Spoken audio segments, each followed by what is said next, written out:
아빠와 아들의 세대 공감 축구 이야기 부자의 K리그 원정단 컨텐츠 부자의 K리그 원정단에 최적화된 게스트가 아닌가라고 생각을 하고요. 오늘은 이제 설 연휴가 아직 진행 중인 날인데 그 최적화된 게스트 진정한 부자의 K리그 원정단 고석환님 그리고 그분의 아들 고연유 군을 모시고 리얼한 인터뷰 진행해 보도록 하겠습니다. 우선 만나서 너무 반갑습니다. 안녕하세요. 반갑습니다. 반갑습니다. 네, 아빠와 아들 각각 간단한 자기소개를 좀 부탁드릴 수 있을까요? 안녕하세요. 고연우라고 합니다. 연우는 혹시 몇 살이죠? 올해로 13살이요. 안녕하세요. 40대 고현우 아빠 고석환입니다. 반갑습니다. 첫 번째 질문으로 수원FC 팬이 되게 된 계기가 어떻게 될까요? 저희가 이게 계기가 코로나가 한창일 때 2020년도에 저희가 집에서 이제 좀 할 게 없어가지고 뭐 할까 하다가 연호 책상 위에 뭔가 공짜 티켓이 하나 있더라고요. 그때 이제 초등학생들 상대로 수원FC에서 아마 이렇게 무료 티켓을 이렇게 좀 나눠줬던 것 같은데 그때 봤었을 때가 수원FC 홈 마지막 경기 티켓이어서 연우야 우리 여기 한번 축구나 한번 보러 갈까? 우리 뭐 주말에 할 것도 없는데 그랬더니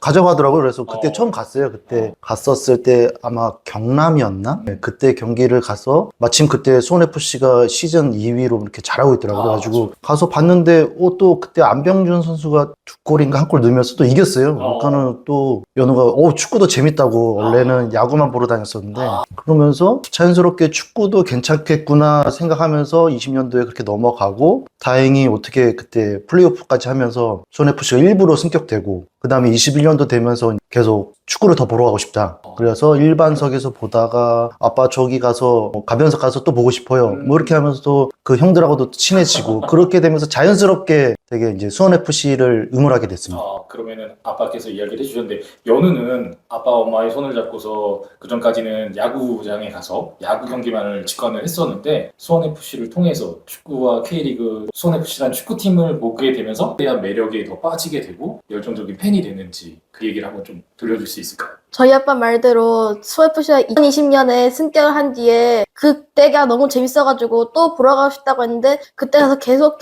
이기다 보니까 너무 재밌어 보이고 그리고 제가 또 깃발 흔드는 모습이 너무 좋아 보여서 한번 가서 한번 깃발 흔들어 가고 싶다 하더니 아빠가 한번 보러 가자 했어요.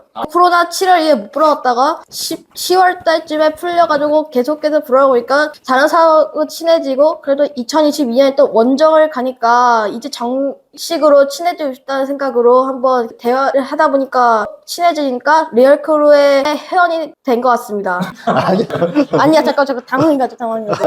그러면은 지금 연우가 입고 있는 유니폼이기도 한데 잊을 수 없는 추억을 제가 또 옆에서 같이 좀 지켜봤던 게 원정 강원도 원정이었나요? 네네. 22년도에 22년도. 지금은 이제 은퇴를 한 박주호 선수가 강원도 원정을 온 두 분의 부자에게 이제 정확히는 연우에게 자신의 유니폼을 벗어서 선물해준 이게 저도 그런 비슷한 추억이 저희 아이들과 있지만 정말 좀 축구팬으로서 절대 좀 잊을 수 없는 추억일 것 같아요. 그날을 좀 회상하면서 아빠와 아들의 각자 좀 추억을 이야기해 주실 수 있을까요? 원래는 선수로 잘했다가 가서 한번 박수 쳐주고 돌아가려고 했는데 그때 마치 박주 선수가 저한테 와보라고 하니까 이 유니폼 갖더니 저한테 준 거예요. 그래서 저는 너무 감동받았고 박주 선수를 영원히 잊지 말아야겠다는 생각이 들었습니다. 어떤 축구 선수가 나에게 소중한 선물을 해줄 수 있겠지만 처음인 거잖아요. 처음 축구팀에서 나에게 그것도 어떻게 보면 박주 국가대표의 분데스리가를 경험한 큰 선수니까 나에게 큰 선물을 선사해준 박주 선수의 그 현장에 같이 있으면 또 아빠에게도 또 다른 의미 추억이셨을 것 같은데 어때셨나요? 맞아요. 그때가 22년 3월이고 그때 저희가 강원 경기가 7라운드인가 8라운드인가 6라운드였나? 5라운드요. 5라운드요? 그게 그중 안에 계속 승이 없었어요. 맞아요. 그래가지고 그때 강릉까지 갔는데 그때 또 비도 오고 비가 경기 직전까지 왔어가지고 궂은 날씨였는데 좀 약간 좀 춥고 다행히 그때 김동호 선수가 선제골 넣고 정재영 선수가 후반에 또 세기골을 넣으면서 2대0으로 딱 이겼거든요. 근데 그때 원정 팬들이 그렇게 많지는 않았어요. 10명에서 한 20명 정도? 그리고 그때 아이는 이제 연우밖에 없었는데 그때 이제 막 다 같이 끝나고 노래 부르고 하는데 박주호 선수가 갑자기 연우한테 이렇게 손짓을 하더니 이렇게 벗으면서 이렇게 던져주더라고. 와, 역시 박주호 선수가 국가대표이고 팬 서비스가 좋다고 했었는데, 이게 첫 승이고 하고 그런 기념 선물을 연우한테서 줬구나 해가지고 되게 고마웠어요. 네, 저희 아들도 저희 이제 연우가 선물을 받아 1년 전에 똑같이 비슷한 경우였는데 똑같이 이제 박주호 선수가 불러서 저희가 알기로는 이제 지금은 좀 아쉽게도 은퇴를 한 주장이지만 구단에서 개인적으로 사비를 털어서 유니폼을 가장 많이 구매하는 선수가 박주호 선수라는 얘기를 들었어요. 그만큼 이제 팬들에게 팬 서비스 차원에서 본인이 이제 입고 뛰었던 땀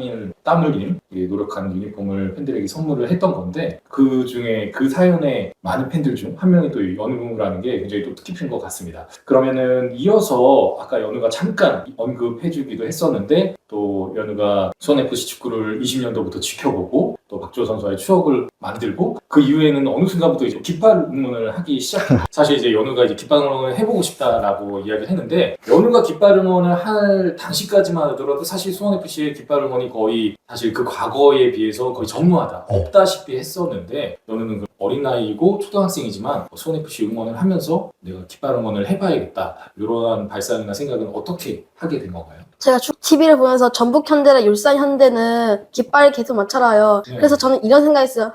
우리 수아FC도 깃발이 많아가지고 선수 응원해서 좋겠다라는 생각이 들어가지고 아빠한테 깃발 좀 사달라고 했는데 아빠가 깃발을 사준다고 해가지고 기분이 엄청 좋아가지고 들떴습니다, 완전. 팬들이 많은 클럽 또 K리그에서는 좀 더 B클럽이라고 할 수 있는 기업 구단들의 팬들은 이렇게 웅장하게 깃발 응원을 하는데 나도 하고 싶다 해서 이제 아빠에게 부탁을 해서 깃발 응원을 하게 되는데 그렇게 실제로 이제 깃발 응원하게 될 때 연우는 좀 경기장을 바라보면서 어떤 생각과 마음을 가지고 깃발 응원을 하게 되나요? 저는 그냥 별 생각 안 하고 그냥 선수들을 응원해가지고 힘을 줘가지고 우리 팀이 승리하면 된 것이다 라고 생각해서 계속 깃발을 열심히 흔들었어요. 그러면은 또 제가 이제 경기장에서 가끔 이제 지켜보면 연우가 불가피하게 이제 경기장을 못 오게 될 때 아빠 혼자서 이제 깃발을 흔드시는 모습도 봤는데 그때 또 아빠는 원래 이제 아들을 위한 깃발이었지만 아들이 뭐 함께 하지 못하는 자리 혼자서 가게 되셨을 때는 아들의 좀 공백을 메꾸면서 이제 깃발을 흔드시는 모습을 봤는데 아들의 깃발을 이제 또 그 공백을 이제 응원하실 때는 어떤 감정이신지? 네, 저도 저희 수원FC 응원하다 보니까는 코로나 때문이기도 하고 이렇게 사람들이 많이 없었잖아요. 그 다음에 이제 응원을 하는데 저희도 깃발이 있었으면 좋겠다라고 생각을 했었는데 어떻게 기특하게도 연우가 본인이 나서서 깃발 응원을 좀 했으면 좋겠다 했거든요. 그런데 불가피하게 연우가 학원이나 이런 것 때문에 못 갔을 때 저 혼자 가는 경우가 있거든요. 그때 그래도 뭔가 이렇게 둘이 맨날 같이 가다가 혼자 갔을 때 그냥 응원하는 것보다는 연우가 했던 거를 저도 한번 체험해보고 그렇게 하면서 저도 깃발 응원 하게 됐고요. 하다 보니까 이게 쉽지는 않더라고요. 되게 저희가 갖고 있는 게 큰 깃발이 아닌데도 그걸 90분 동안 이렇게 흔든다는 거는 쉽지 않은데 연우가 그렇게 한다는 것도 기특하고 아주 그냥 팀을 사랑하는 마음으로 하는 거를 좀 저도 몸소 한번 체험해 보려고 연우가 없애는 아빠가 이렇게 깃발 응원을 하고 있습니다.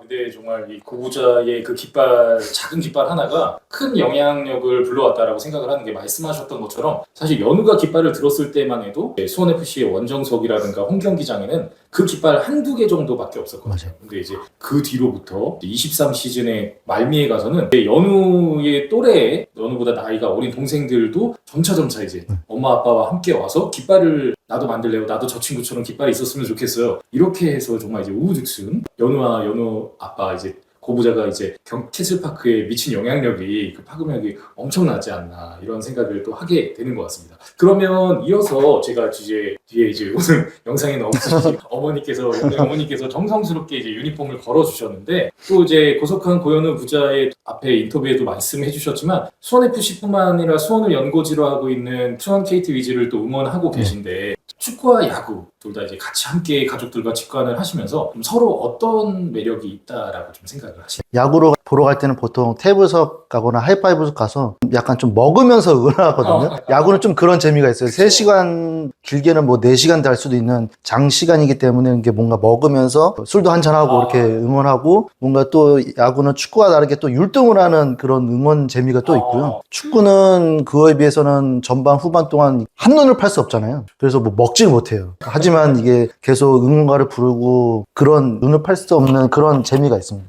둘 다 재미 재밌어요. 다른 지역의 원정 경기를 또 지켜보신 적이 혹시 있나요? 축구처럼? 저희가 야구는 1년에 144경기 하는데 홈에서만 72경기를 해요. 그리고 한 지역에 한 번 경기하면 3경기를 하기 때문에 네. 굳이 원정까지 안 가도 요 홈에서만 즐겨도 많은 경기를 즐길 수가 있어서 원정은 축구만. 한번 올해도 축구와 원정을 같은 도시에서 만약에 전주나 광주 뭐 이렇게 기아나 아니면 전주랑 원정이 있는 그런 일정이 있나 봤더니 그런 일정은 또 없더라고요. 그래서 이번에도 뭐 야구는 그렇게 원정까지는 생각은 안 하고 홈에서만 즐겨도 충분할 것 같습니다. 네, 그러면 이렇게 고속한 고현우 부자가 여러 시즌 동안에 팔도를 여행하듯이 원정 경기들도 많이 지켜보셨던 걸로 알고 있는데 축구를 지켜보면서 원정 여행을 함께 곁들여서 하면서 좀 뭔가 색다른 도시 뭐 아빠는 업무적으로나 일적으로 여러 도시들을 경험했던 그런 것들이 지금 연우한테는 좀 더 신기했을 것 같아요. 원정 경기를 지켜보러 가서 아빠와 함께 여행을 즐기면서 느꼈던 K리그는 어떤 추억으로 남아있나요? 제가 생각하는 원정은 꼭 축구만 보러 가는 게 아니라 뭔가 좀 문화재를 보러 가거나 아니면 바다를 보아가지고 여유를 즐기면서 그날 축구를 보고 그날 또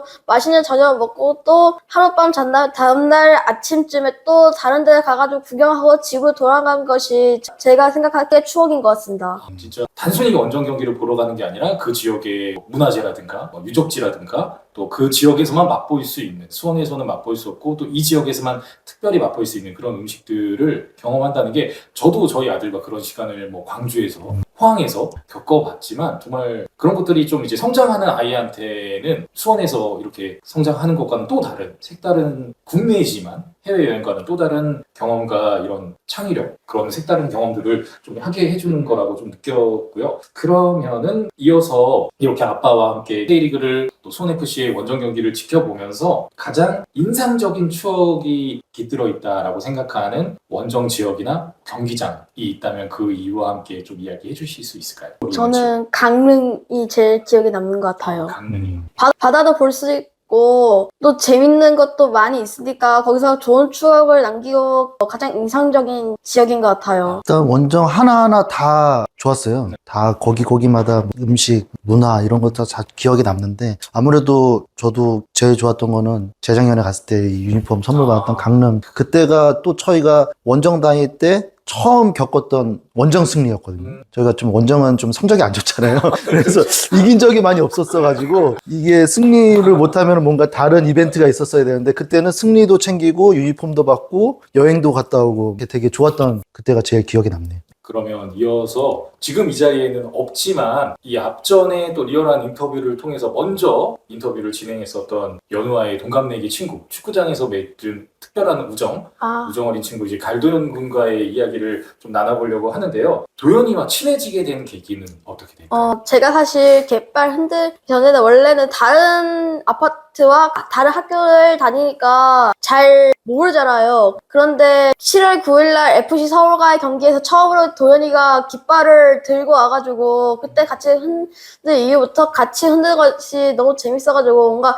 깃발 동지라고 동지 같아가지고 그때부터 뭔가 친해지니까 그래부터 계속 제 휴대폰에 계속 전화번호 해가지고 또 카카오톡 해가지고 가끔씩 문자 메시지 공유하고 있어요. 그럴수록 저는 도현이가 점점 더 좋아지고 저의 축구 다니는 중에 베스트 프렌드라고 부를 것 같아요. 깃발로 또 축구로 맺어진 특별한 이게 쉽지 않잖아요. 이게 남자들도 성장하면서 연우가 이야기했던 것처럼 부모님들끼리 친구가 아니고 또 동네 친구도 아니고 학교나 학원 친구도 아닌데 축구를 보러 갔다가 우연치 않게 이렇게 또 우정을 사는 특별한 친구로 정말 마음이 잘 통하는 친구를 만난다는 게 정말 흔치 않은 기회인데 그럼 도현이와 어떤 점에서 이렇게 좀 서로 정말 왜 이제 만났을까 싶을 정도로 잘 통하고 친해지게 된 어떤 면에서 그렇게 도현이하고 저는 친구라고 생각해요. 도현이와 같이 깃발 흔드는 게 너무 좋고 그리고 제가 또 아쉽다고 생각하는 게 있어요. 도현이가 그러던데 도현이는 원정을 잘 안 오잖아요. 그때는 대부분 삼촌도 아시겠지만 저는 대부분 다 혼자잖아요. 원정일 때는. 그래서 도현이가 거기서 끝이 원정이도 자주 오면은 더욱더 친해질 것 같을 것 같은데 원정이 못 와가지고 그런 부분이 좀 아쉽다고 생각해요. 연우도 이야기했지만 사실 또 이제 원정 수원FC 팬이 아니더라도 원정 경기를 가보신 분들만 느낄 수 있는 감정인데 아버지 고석하님께서도 이야기해 주셨지만 원정은 좀 소수의 관중들이 가고 그러다 보니까 고부자처럼 한 번, 두 번 가다 보면 항상 오시는 오시는 분들이 오세요. 그러다 보니까 이제 더 한 번 이제 두 번 보다 보면 인사를 하게 되고 또 친해지게 되고 통성명도 하게 되고 이제 항상 연우가 좀 도현이와 함께 추억을 많이 나누면서 아쉬워하는 부분이 도현이하고 원정 경기도 가봤으면 좋을 텐데 홈 경기에서만 만날 수 있다 보니까 그런 것들 3년 제주 유나이티드 홈 경기. 원정 경기에서도 개막전 때. 왔거든요. 제주 원정 경기가 어떻게 보면 가장 또 난이도가 있는 원정인데 잊지 못할 좀 추억이었을 것 같고요. 연우가 처음에 자기소개를 해주기도 했지만 내년이면 연우가 중학생이 되고 이전까지 수원FC를 응원하면서 많이 쌓았던 지금 이제 오늘 아빠와 연우가 이야기해줬던 수많은 추억과 시간들보다 아무래도 그만큼 여유가 좀 줄어들 테고 수원FC를 지켜보는 시간들이 좀 어쩔 수 없이 좀 줄어들게 될 텐데 그렇다 보니까 좀 6학년 그리고 수원FC 기준으로는 24시즌이 좀 더 뭔가 좀 특별하고 귀하게 다가올 것 같아요. 올 24시즌 수원FC를 응원하면서 좀 바라는 목표나 꿈 같은 게 있다면 어떤 게 있을까요? 제가 비록 2025년에 중학교를 가지만 아직 1년이라는 시간이 남았기 때문에 그동안의 전기를 많이 보고 거기서 추억을 많이 쌓고 게다가 거기서 또 상위 플레이나 챔피언이 되면은 제가 중학교 가기 전에 마지막 추억이 될 것 같아요. 중학교 가는 게 성인들에게 군대 가는 것 같은 거는 아니지만 아무래도 이제 초등학생 시절보다는 시간적으로나 이렇게 학업에 집중하다 보면은 뭐 평일에 뭐 지방 원정이라든가 주말에 계속적인 뭐 직관이라든가 이런 것들이 좀 어려울 수 있는데 그러면 또 이제 보호자이자 함께 아들과 추억을 나누는 아빠의 입장에서는 이제 우리 하나뿐인 귀한 아들 이제 중학교 입학을 앞둔 직전의 시즌 왜냐하면 또 이런 생각이 여쭤볼 수밖에 없는 게 워낙 전 시즌의 마음고생과 좀 계속적으로 이제 팬이 되고 난 다음부터 하향되는 팀을 지켜봐 왔다 보니까 좀 24시즌 좀 더 특별히 잘했으면 하는 마음이 있으실 것 같은데 아빠의 마음은 좀 어떠신가요? 올 시즌에는 변화가 많잖아요. 감독도 바뀌고 선수들도 많이 바뀌어가지고 기대 반 걱정 반인 것 같아요. 이게 잘 조직력이 잘 돼서 하면은 정말 의외의 성적으로 뭐 제2의 이종효 감독이 될 수도 있잖아요. 김원준 감독이. 네, 그렇게 되면서 상위 스플릿 가고 우리도 수원FC가 아침 가서 우리도 비행기 탈 일이 있을 수도 있고요. 이제 그렇게 많이 보러 갈 수 있는 시즌이 올해가 좀 마지막이 아니었으면 좋겠어요. 연우가 이제 내년이면 중학교로 가고 중학생이 되면은 뭐 학업적으로도 바쁘겠지만은 무엇보다 얘가 이제 사춘기가 접어들고 뭔가 친구들과의 만남이 더 많을 거고 그게 더 재밌으면은 이 아빠와의 이 축구를 보러 가는 것보다 그게 더 재밌으면 여기에 좀 소홀해질 수도 있잖아요. 그렇게 되기 전에 올해 좀 많은 추억을 좀 쌓으려고 하고요. 이게 지금 이제 고석하님께서 말씀해 주셨던 것처럼 저도 지금 딱 그 이제 고석하님께서 걱정하시고 걱정이라기보다는 좀 이게 그러니까 좀 이 시간을 좀 귀하게 보내야겠다라고 말씀하셨죠. 저는 딱 이제 22시즌이 코로나였지만 저희 아들도 딱 22시즌을 기점으로 중학생이 되고 친구들과 게임하는 것들을 또 더 좋아하게 되고 이게 아무래도 이제 저희도 성장을 했지만 아들이 성장하다 보면은 나이가 들면서 자연스럽게 청소년기에 독립심이라는 것도 생기고 가족보다는 좀 친구들과 개인적인 시간을 보내려고 하는 게 자연스러운 성장이니까 연우와 6학년으로서 축구를 바라보면서 또 KT 위즈나 스포츠를 보면서도 특별한 추억을 좀 많이 쌓으시기를 또 저도 응원하도록 하겠습니다. 그러면은 끝으로 오늘 설 연휴 기간에 또 이렇게 귀한 시간을 내주시고 또 집으로 초대를 해주셔서 인터뷰를 진행을 했는데 리얼한 인터뷰에 임하신 소감 한 분 한 분 소감을 좀 들어볼 수 있을까요? 어땠어? 뭔가 신기했고 재밌었어요. 그리고 나중에 또 하면은 너무 기대가 있거든요, 사실은 오늘. 그래서 나중에 또 하면 좋겠다라는 생각을 하고 있습니다. 저도 삼촌도 도현이를 만나고서 삼촌이 이거는 문득 든 생각인데 저희가 지금 시즌 전에 이제 6학년 입학 전에 도현이하고 연우를 만난 거잖아요. 도현이가 그런 이야기들을 하더라고요. 인터뷰에서도 이야기했는데 시즌이 끝났을 때 좀 뭔가 수원FC의 한 시즌을 좀 돌아보면서 이제 중학교 입학 전이니까 뭐 그때 한번 또 삼촌과 만나서 그때는 이제 막 한 시즌을 지나오면서 느꼈던 여러 가지 감정들과 추억들을 또 한번 이야기할 수 있으면 좋겠다라는 이야기를 삼촌한테 해줬는데 그때는 삼촌이 가운데 앉고 연우와 도현이와 같이 그때는 부디 좀 이런 뭐 플레이오프 이야기, 승강 플레이오프 이야기, 잔류 이야기가 아니라 정말 기쁘고 많은 좋은 기록들과 추억들 직관하면서의 어떤 그런 현장의 이야기들을 나눌 수 있으면 좋을 것 같습니다. 네. 단장님께서 예전부터 저희를 좀 초대를 해주시려고 했는데 저희가 좀 여건상 안 되는 경우가 좀 있었거든요. 근데 설 연휴인데도 바쁘신데 이렇게 와주셔서 너무 감사드리고요. 흔쾌히 이렇게 장소도 말해준 와이프한테도 고맙고 이해해 주시면 쉽지 않아요. 연우한테도 물어봤을 때 하고 싶다 해가지고 말도 잘하고 그래서 이런 게 뭐 축구 외적으로도 뭔가 이렇게 다른 사람들하고도 뭔가 이렇게 소통할 수도 있고 만나는 이런 계기가 되게 좋은 계기가 됐었고요. 이런 것도 다 지나고 나면 추억이 될 거기 때문에 뭔가 되게 좋은 계기를 해준 단장님께 감사드립니다. 아, 저도 항상 이렇게 어떻게 보면 제 컨텐츠명이 부자의 K리그 원정단이라는 게 뭐 엄마랑 축구를 볼 수도 있는 거고 삼촌이랑 볼 수도 있는 건데 결국은 가족이 함께 특히 수원FC 팬들은 가족 단위 팬들이 좀 많으시잖아요. 아빠랑 와서 축구를 보는 자녀, 엄마랑 와서 보는 자녀, 형 누나와 함께 어울리는 아이들 이렇게 가족 단위로 축구를 보는 분들이 많은데 저는 항상 이렇게 인터뷰를 할 때 특히 아이들과 함께하는 인터뷰를 할 때 제가 만드는 이 영상이 하나의 좀 선물이 되길 바라거든요. 첫 번째 리얼한 인터뷰 유튜브를 했을 때는 공신의 패밀리지 아빠와 그리고 네. 뭐 도현이도 그랬었고 또 건인의 패밀리 같은 경우에는 아빠 엄마 그리고 허건이라는 자녀도 그랬지만은 시간이 지나고 난 다음에 아버지 고석환님께서 말씀해 주셨던 것처럼 성장하면서 연우가 다른 것들을 좋아할 수도 있고 축구를 좋아했던 그 시기가 희미해질 정도로의 성장을 할 수도 있는데 이 영상이 남아있으면 아 연우도 성인이 되고 나 저때 저렇게 진짜 아빠랑 여러 가지 추억들이 있었는데 저만큼 난 진짜 열정적으로 축구를 좋아했었는데 시간이 지나고 난 다음에 좀 추억이 될 수 있는 그런 선물 같은 인터뷰를 좀 제가 세상에 내놓을 수 있도록 하겠고 잠시만 기다려주시면 저 재밌네. 재밌어? 어디 가시지? 말을 할 수가 있어서 재밌었어? 나중에 도현이랑도 같이 하면 되겠다. 네, 올 시즌 끝나고 도현이랑 같이 할 기회가 있어서 주원이라도 하면 되고. 이거는 이제 키코 캐리어에서 저한테 제공을 후원을 해주신 건데 이번에 도현이를 먼저 만났을 때 도현이에게 도현이가 원하는 파란색 캐리어를 선물을 했었고 요거는 이제 민트색 캐리어인데 이제 연우가 성장하면서 나중에 이제 좀 중학생이 되고 아빠와 원정 여행을 떠날 때 캐리어를 또 사용해도 좋고 또 나중에 혼자 중학생 뭐 수학 여행이라든가 이런 것들을 또 현장학습이라든가 가게 됐을 때 여행간에 활용을 하면 될 것 같습니다. 와, 감사합니다. 이건 뭐예요? 캐리어. 키코 캐리어. 번호 있고. 왜 번호가 연우였구나. 이거 이제 신기해. 설정에서 와, 또 연우 이제 고석한 고현우 고부자께서 24년도에도 정말 행복하게 건강하게 수원FC와 함께 즐겁게 한 해와 한 시즌을 맞이하시길 바라면서 오늘 인터뷰 참여해 주셔서 너무 감사합니다. 감사합니다. 네, 감사합니다. 새해 복 많이 받으세요. 새해 복 많이 받으십시오. 새해 복 많이 받으세요.